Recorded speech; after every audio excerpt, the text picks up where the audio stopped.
Thank you. That was awesome.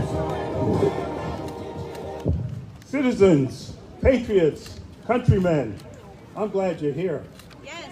Today is the 4th of July. I am an American. 10 years ago, my great-grandfather, whose name I bear, sailed forth from the British colony of Barbados, West Indies, not as a slave, but as a free man who paid his way to a better life. His name is handwritten in the archives on Ellis Island. So what does the 4th of July mean to this Black American? To this Black American, born in Brooklyn, New York, it means that I have every single constitutional right granted to all Americans. Now that wasn't always true. In 1852, 10 years before the emancipation, a free Black man gave a speech called, "What Does the 4th of July Mean to the Negro?" That man was Frederick Douglass. Frederick Douglass, in essence, called it a hoax, an affront, a farce. So much so that he rescheduled his speech for the 5th of July. Now, sadly, so many Black Americans still suffer from generational PTSD caused by slavery and racism and still feel they aren't free. I am an American. I know I am free. Because I am, I stand for the flag. I have never kneeled for the national anthem. When the national anthem played, I don't now, and I never will. The flag and what it stands for, freedom, liberty, and justice for all, is an ideal I believe in. I respect those who have died for this country. Besides, the Star-Spangled Banner is a victory song. Read the words. We won. We won. And the rocket's red glare, the bombs bursting in air, gave proof through the night that our flag was still there. Oh, say does that Star-Spangled Banner yet wave o'er the land of the free and the home of the brave. So what about that racist mention of slavery in the 3rd stanza? You know, the one that says, "No refuge could save the hireling or slave from the terror of flight or the gloom of the grave." Well, Francis Scott Key was actually talking about British mercenaries and slaves. In today's English, what he was saying was, you can't find refuge from us, you mercenaries and slaves. It was run or die. But why were they American slaves on British ships in the Battle of 1812?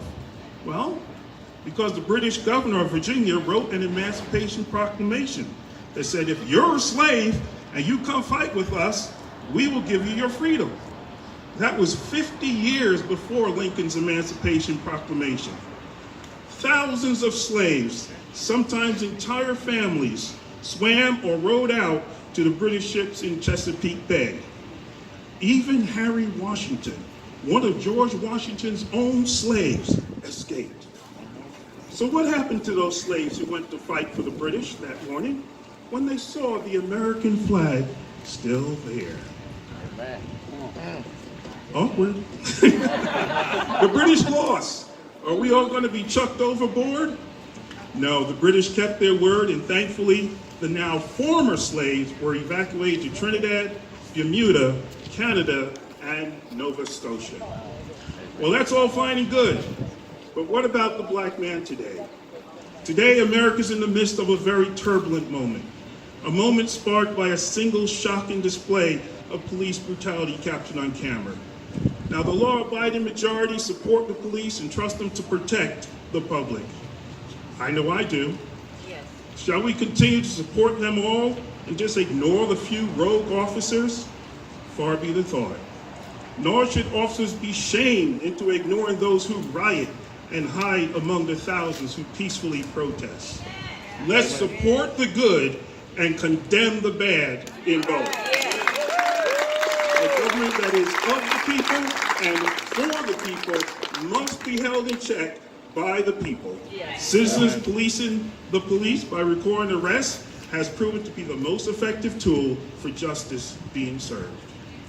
Now, sadly, Under the guise of the Black Lives Matter movement, some have turned away from the American ideals of faith, family, and freedom to worship the false, fake, fraudulent gods of racism, genderism, and Marxism.